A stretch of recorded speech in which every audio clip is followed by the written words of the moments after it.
Alright, another mail day unboxing. Um, Kijiji purchase. Came from Ontario, but for some reason the seller only put my address on it, which is funny. There was no return address. Um, got it for what I thought was a smoking deal. Um, I know I thought these were going for a lot more money on eBay, and I looked at one of the sold uh, uh, auctions on eBay, and it actually went for what I thought would be kind of a fair price. So maybe the market's kind of fell out of these things, or people realize the history of them and the reliability issues, and they don't seem to be as in demand. This is not the original cardboard box. Um, Obviously, the seller made the box. They did originally come in their own box with, I believe, a covering as well and some foam and stuff. But I think I'm going to be the third owner of this. Um, the person I bought this from couldn't operate it on their layout. The history is they bought it from an estate, and when they tried it on their home layout, their curves were too tight.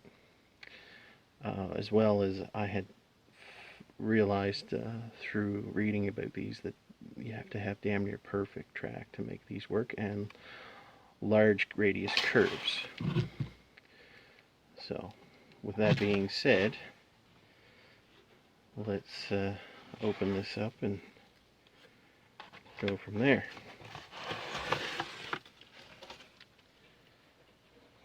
So, obviously, this gives it all away. I'll rotate it 90 degrees here.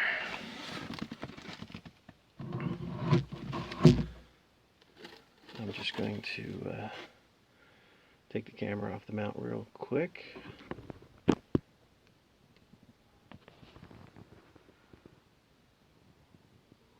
Let's get that focused. So it's a True Line Trains Platinum Series U2G Northern number 995 of 1,000. Alright. So a little history on it from me. This is now my second Northern from True Line Trains. A friend of mine sold me his because he had the same issue. He bought it and he couldn't run it on his home layout, so it was just sitting there collecting dust on his office desk. So I made an offer and he accepted. Now with the one I got from him, it comes in the original cardboard box from True Line, lined with foam, and I believe there was this felt sleeve that this whole box went in, because as you can see there's some marks and scuffs on the box. But that's pretty freaking cool, with this being my second now. So let's see if we can focus a bit. Alright, so let's open her up.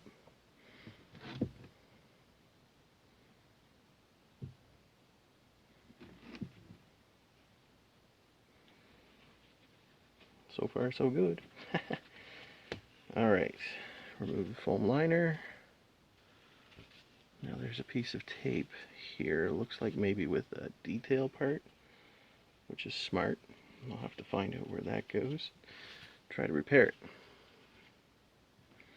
Here's the certificate, which is cool.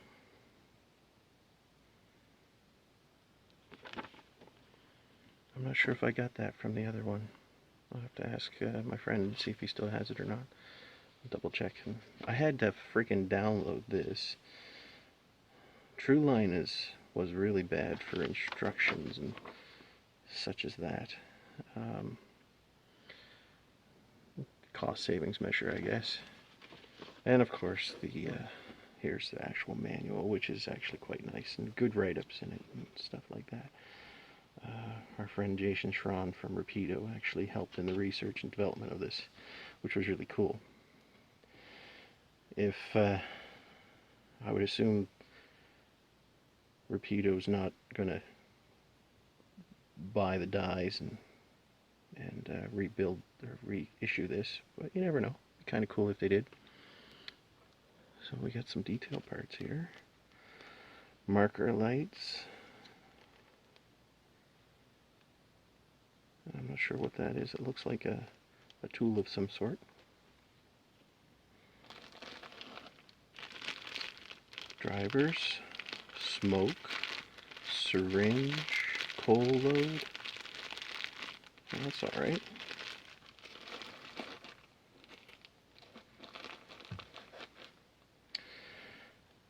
Pretty darn cool. So this is 6234. Now I did some research, and when I bought the first one, and I wrote some notes down. Now I'd have to find those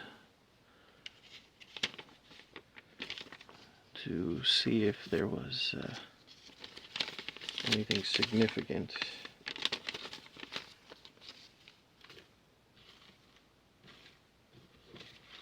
Oh, here they are. Look at that. So, as you can see here, U2G484, 6218. I believe that might be one I have. 6219 or 6226. Maybe I have that one. 6230. This is 6234. So they made more than I thought they did. Interesting.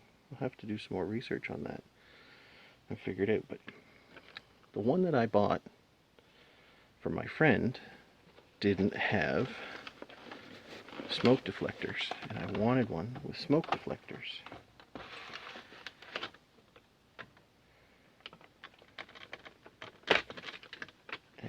And this one has smoke deflectors. Elephant ears. And the part that falls off. Oh, I see. It's the switch. Alright. Oh, I see. The pins must have fell off. Broke off. Okay. Not a big deal. For the price I paid, not a big deal. Needless to say. So there it is.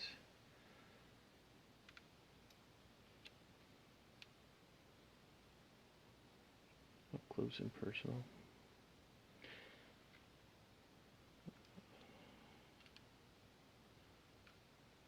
A little off on some of the detail parts. I'll have to go through it and repair it, but I mean, as I said, I'm not the first or second owner, but that's okay. So that is that locomotive.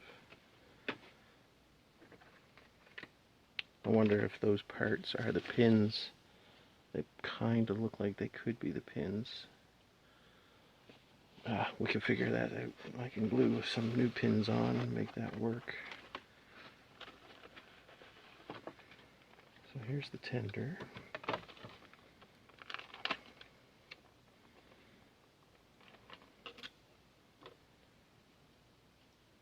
And everybody knows the history of these. There was a manufacturing issue that had to be rectified. Looks like that ladder needs to be fixed. Not a big deal. Very fine detail parts. What do you expect, eh? So whatever the issue was, I cannot remember. Truline took them back, fixed them, got them fixed, and then of course they couldn't resell them at the retail price, so they had to take massive hits at the retail market end, and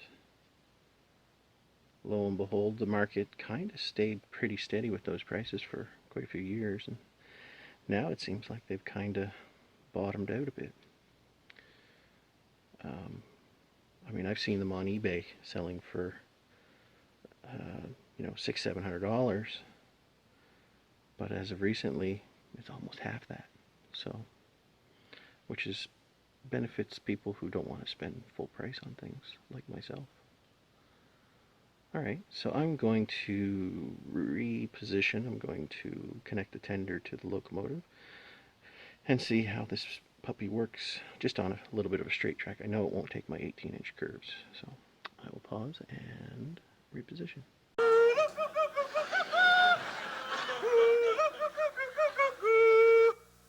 Good day, welcome to Canadian Corner, the Great White North, and look at this. I'm Bob McKenzie, and this is my brother Doug.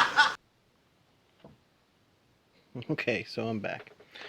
So with the road numbers that I did some research on, I did a quick glance in this. Now this is not much of a manual, this is more of a history book.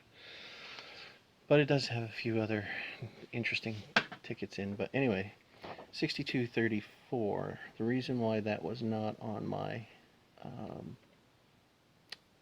my list was that it primarily operated in Ontario and Quebec. And the numbers that I have got written down are units that operated here in the Maritimes, both Nova Scotia and New Brunswick. So, not that I'm not pleased or anything like that, but I'd like to have a little bit of a connection to the Maritimes. Quickly looking over cosmetically, it's not a deal breaker for me, especially for the price I paid and what they were originally retailing for. So obviously the marker lights were never installed. This handrail needs to be repositioned, and this crossbar as well into that handrail. No big deal, easy fix. I did find the pin for this part, the dome. One pin is stuck in a hole and the other pin is set aside now. That's just placed there. I might find an alternative way to hold that on. I didn't see any other broken detail parts on the locomotive yet. There's a rear ladder that needs to be adjusted and fixed, and there are a few stanchions on the grab rails that had popped off and they just need to be glued back on. All other ladders and such seem to be in good working order, but there is a part that's taped to the underside of the foam. There's probably a stirrup or something missing that needs to be fixed. Actually, it looks like there's a piece here. Actually, that's exactly what that is. It looks like a stirrup above the smoke deflector, and a piece of it's missing there. So people with just rough hands, I mean even myself, you can easily break off some of these fine detail parts if you're not terribly careful. So this has I believe a QSI sound decoder. Not exactly my favorite sound decoder, but I'm okay with it. And reading the for lack of a better term, manual, this potentially can handle 18-inch curves. And if it does, we'll go right around the whole loop and see how she does. I was of the understanding that it wouldn't, but maybe my friend has smaller curves than 18-inch. So let's see if the address works. Loco 6234. Enter. Oh, Loco. Dispatch. How about we turn on the track bar? Try the Loco again. Is there a startup sequence? How about we try bell? No. Whistle? No. Alright, let's try address 3. Loco dispatch, loco 3, enter. Oh, there we go.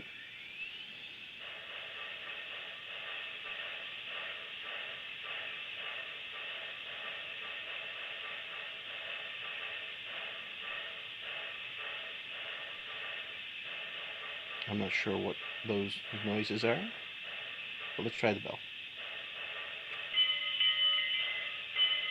It's a nice bell.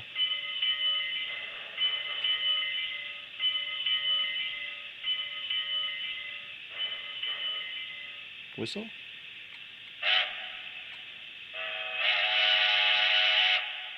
Not bad.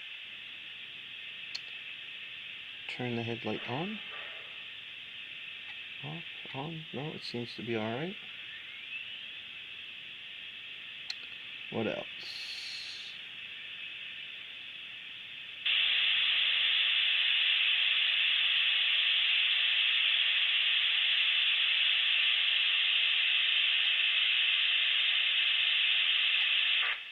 Oh, well, there's a cab light. That's cool. All right, let's try it out.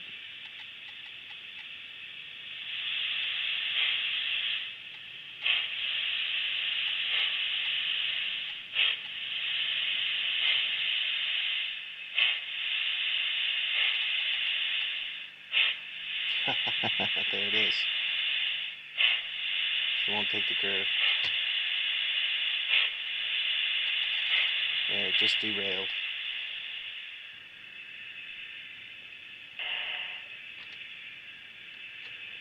So it doesn't take 18-inch curves easily. Let's back her up.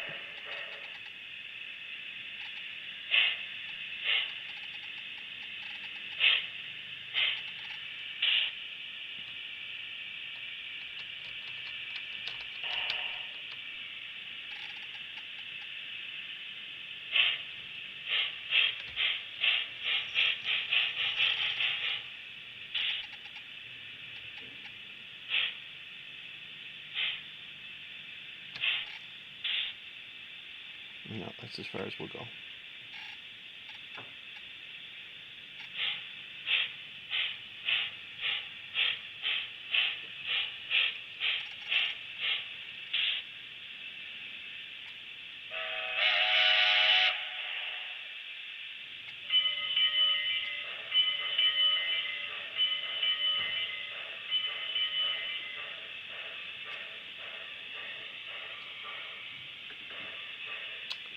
Alright, so for the most part, that's it. We'll get a side shot.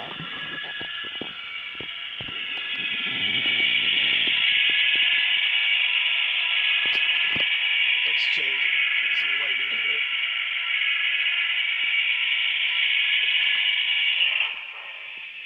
Get some light on there.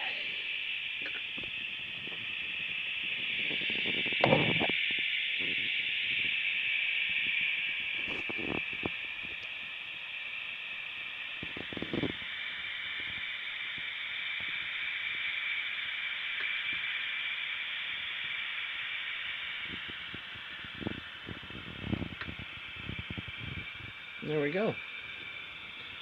So that's my Northern with a little bit of cosmetic repairs. I think I'll be very happy with that. And when I do build my home layout, I'll make sure I build it to receive my large steam fleet.